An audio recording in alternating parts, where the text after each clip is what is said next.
election time and things appear to be changing. Women are being wooed and the political parties are relying on female vote. Is this because they are desperate for votes, or are women making political waves? The Riviera Women chat room is coming from the Auberge de la Croix de Pape here in Aix, and we've got our own party. Deborah D'Alessandro, Wendy York, Kate Cobb, and my name is Anna Phil. Well, what do you think, Kate? Well, it's a big issue and it's obviously affecting lots of different European countries just at the moment.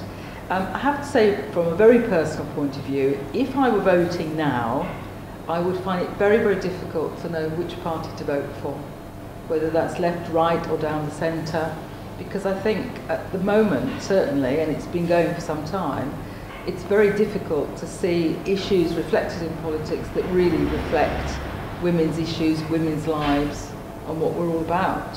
What do you think? I totally agree, Kate. I think the politics are another branch of what media shows on television, things that really don't interest the masses of population, but they've convinced us that they do. So whether it's voting on a sports issue or on a gay rights issue of marriage, when there's people dying all over the planet and we should be talking about really important things. So sometimes I get very discouraged and I tend to agree with you. There's no one out there right now. What do you think, Wendy? Well, I think it's interesting that certainly for the up-and-coming elections in the UK on May the 6th, that they are saying the women's vote will decide the election. So it's obviously an extremely important part of it. The spin doctors are targeting main carers and family health watchers, household income managers and consumers, which, call me old-fashioned, but I think that means housewife. So they're putting brand titles on this. That they're brand titles. They're also looking at single interest people, the Green Party and single issues. But there's no general manifesto for women.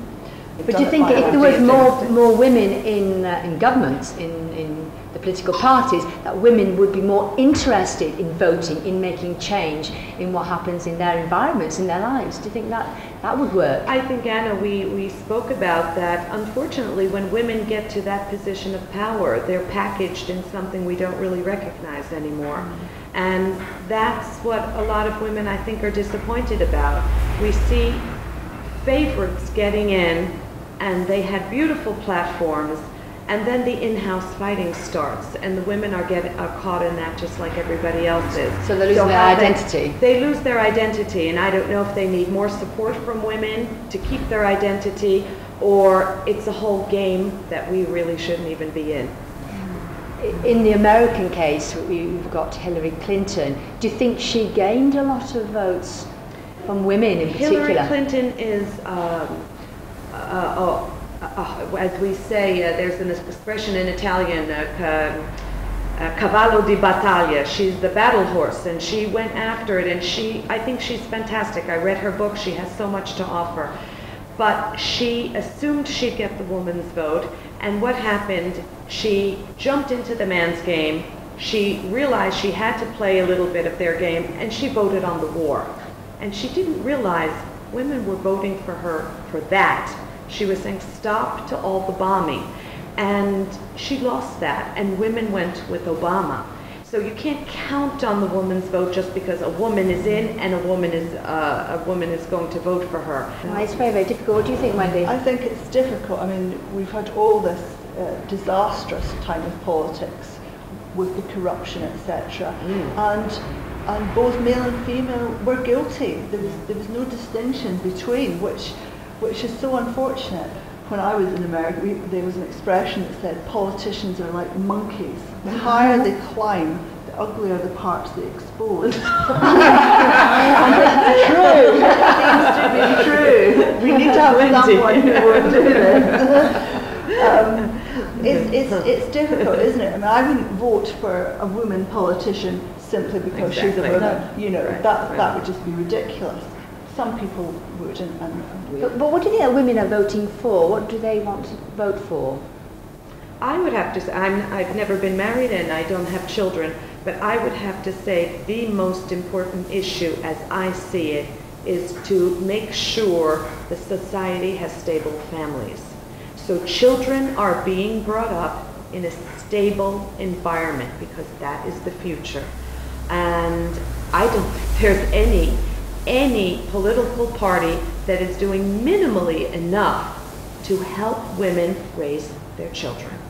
Well, I guess, Deborah, that you won't be voting with the Liberal Democrats, who have announced that Anne Arrowsmith is to stand for election as an MP, and she made her name in the highly popular porn movies for women. So maybe that's not going to get the family vote. Well, speaking of this ties in Italy, one of the biggest porno stars was voted into politics. What the hell was her name? Excuse me for my language. Cicciarella or something like that. And she won by a landslide because it was such a revolt. And it also said something else. Even women voted for her and everything. Because she represented, I'm doing what I want. I'm not in your box. So whether she was a porno star and a prostitute, I'm not in your box. And women and men voted for her for that. Women being outside the box, and you look at some of the women politicians of the past, certainly in British politics, like Mo Mowlam, Anne Widdecombe, Claire Short, often women of great principle who actually left their parties or left politics because of a stand on principle. Absolutely. They were out of the box in the sense of their physique and the way they presented physically. Yes, absolutely. So, I mean, it comes back a bit to a previous discussion we had about the importance of the kind of the image thing. Is how important is that? That women who are outside the box in that sense were ridiculed or vilified. A porn star perhaps is a little more attractive because she's going to get the male vote as well. It is very important. It's a really important. I suppose it is, but at the moment in British politics, the wives of the politicians are being used to sell their husbands, and I'm finding that all a bit cheesy, really. And is that representing the woman in politics well? I don't know. And will that gain extra votes for them? I don't know. What do you think about that? Certainly being wheeled out at the moment. Yes. And David Cameron, who is the more attractive looking candidate. You know, his wife is like, and is now pregnant. You know, so the pigs at family, the family, etc.